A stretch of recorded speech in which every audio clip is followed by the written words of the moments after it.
guys! Welcome to my YouTube channel. It's me again, Catherine's Vlog.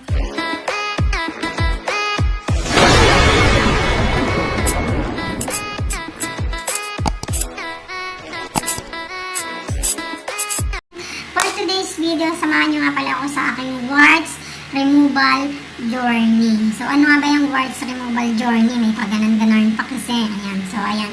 Samahan nyo ako. Pero syempre, bago tayo mag-start, kung bago ka pa lang sa channel ko, huwag mo kalimutan mag-like and mag-subscribe and hit mo na rin yung notification bell para ma-update ka sa mga bagong videos na i-upload ko. So, ano nga ba yung warts removal ointment journey na yan? Ayan, may paganan. Kung mapapansin nyo mga or guys, ayan, B or guys, basta pares na yan. Ayan, so hindi ko kasi alam kung ano yung katawag ko, guys or B, basta ayan. So, medyo matagalin ako, hindi gumawa ng vlog, kaya medyo busy, pero ngayon meron akong time. Gagawa ko ng vlog, itong gagamitin ko sa aking warts. Ayan, so medyo problemado rin ako sa warts ko. Ayan, kung problema niyo ang warts, problema ko rin yan. Ayan, dun sa mga may warts at yung mga mole-mole na maliliit, ayan. Ayan, meron ako talaga dito. And syempre, bago ko siya ginamit, nag-search muna ako sa YouTube, nanood din ako sa YouTube kung paano siya gamitin. Pero syempre, kasi medyo delikado nga siya kasi nga, sa skin siya. Ayan.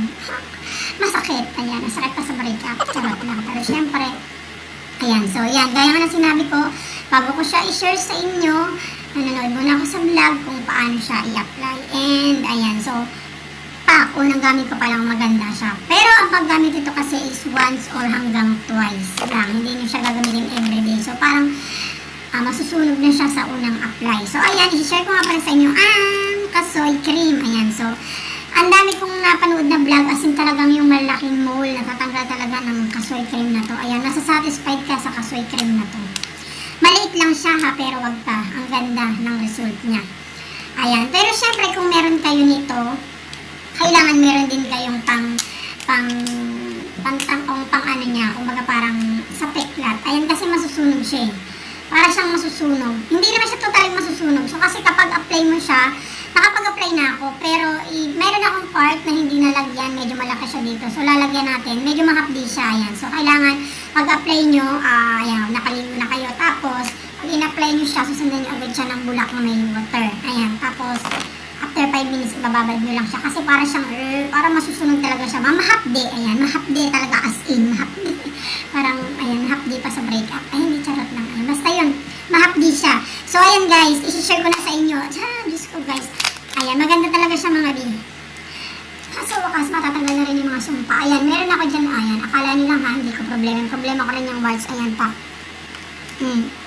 Tapos meron din ako sa face. Pero, kapraso lang. Ayan dito. Nilagyan ko siya. So, ayan guys, papakita ko sa inyo kung paano siya gagamitin. Kailangan, meron kayong, kapag nag-apply kayo nito, maghanda na kayo ng water na may bulak. And then, kung wala kayong Sebo de Macho, kung meron kayong Scarminator, ayan, mas maganda. And, so, ayan, maglalagay na ako. So, gamit ko yung stick. O, kung wala namang stick. Pero kapag binili nyo yan, meron na yung stick. And then, gaya naman nung sinabi ko, haluin nyo lang siya. Ayan, ganun siya. Ayan pa. Maganda siya talaga. So, kung meron kayong mga malalaking mole, ayan, matatanggal siya. Kasi meron akong part na hindi nalagyan. Ayan, after 5 minutes, pagkalagay nyo after 5 minutes, babasahin nyo na siya ng water. Ayan, meron kasi akong part na hindi nalagyan. Ayan. Wait lang. Masakit siya ha. Ganyan natin. Magamit ko. Ayan, ito yung lalagyan ko. Ayan ko naman yung biscuit. Ayan, malaki yung mole na yan. Parang warts na rin. So, lagyan natin. Then, babasahin ko na yung... Kasi meron ako ditong bulak. So, nakaready na yung bulak. Ayan. Tapos, lalagay lang yung... Nilagay ko lang siya sa butter para dadampatin ko na lang mamaya. So, ayan. Naglalagay tayo.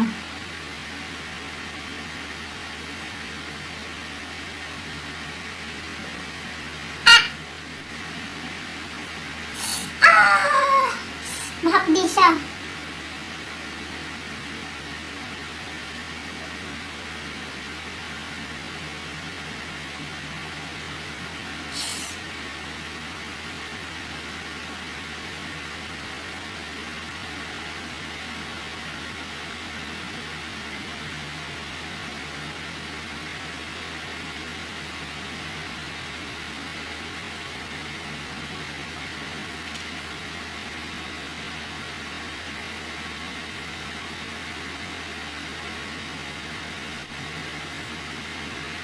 Yan yung malaki oh.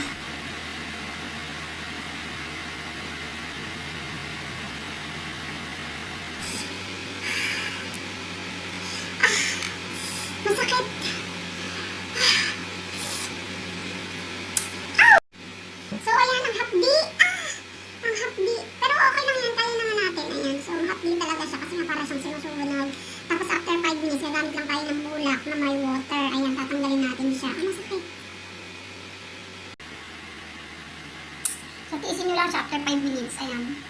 O after 4 days, ayan, makikita niyo yung process niya. So, matatanggal talaga yung patas, parang pagka nawala na yung hapdi niya, so okay na yan, medyo nasunog na. Ayan, tingnan niyo. Ay, sakit. Sakit sa brita. Tapos gamit lang, ayan, tinatanggal ko na siya. Gamit lang tayo ng water na may bula.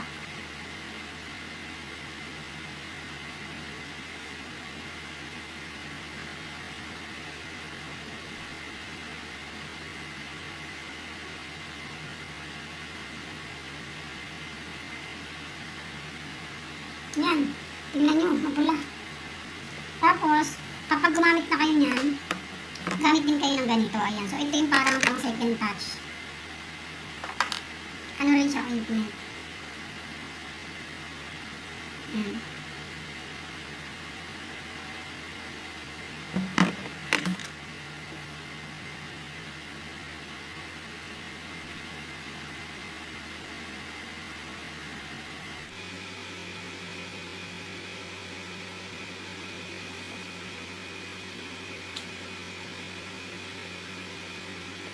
Ayan.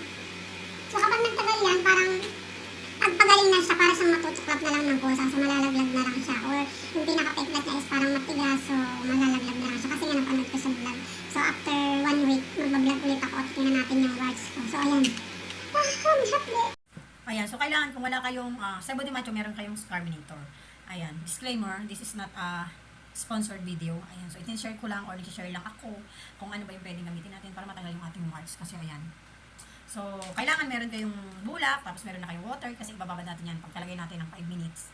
Ayan, anuhin na natin, tatagalin natin siya ng water. Tapos after 4 days, ayan, makikita nyo na yung result. Ayan, pero syempre kailangan, kung wala kayong Sebo de Macho, yun nga, gaya ng sabi ko, meron kayong Scarminator. And then, ito yung unang cream na ginagamit ko. Meron ako ditong wart removal ointment. So, ito din yung ginagamit ko. So, kapag lagay ko nito, kasi nga, paglagay lang nito ay once or twice. So, kapag natanggal na siya, kasi medyo nga nasunog siya, so, apply nyo nito. Ayan, halimbawa, paglagay nyo siya, di after 5 minutes, ibababad natin. Then, pag nababad na natin, gagamit tayo ng bulak na may water, parang tatanggalin natin. Ayan, tapos, kapag tapos niyan, pagka natanggal na natin, mag-a-apply tayo nito. Then, after 5 minutes din ito, saka kayo mag-a-apply ng Sebo de Macho or Scarminator para matanggal yung peklat. Ayan, kasi matatanggal siya kasi bago pa lang yung peklat. Pero, ayan guys, ay Diyos ko, sana matanggal na to. Pak. So, ayun na nga guys, after ko gumamit ng kasoy cream, after 1 month yan. So, wala na. Naghilom na yung peklat. Pati yung pisngi ko, nilagyan ko. May mole kasi dyan. Tsaka dito. Ayan, maganda yung result. Ganyan na siya. Sulit yung hapde. Ayan, sulit yung hapde ng kasoy cream. Kaya kung ako sa inyo, gumamit na kayo ng kasoy cream. Ayan, so isang set yun. Ayan, basta kailangan natin ng pampeklat kasi nangingitim yun. So ayan, thanks to kasoy cream. So ayan, sana huwag nyo rin, subukan nyo rin ang paggamit ng kasoy cream. So ayan guys, don't forget to like, comment, and subscribe. And syempre, hit nyo na yung notification bell para updated kayo sa mga bagong videos na i-upload ko. Thank you! Pangmalali ang, ano lang to, vlog.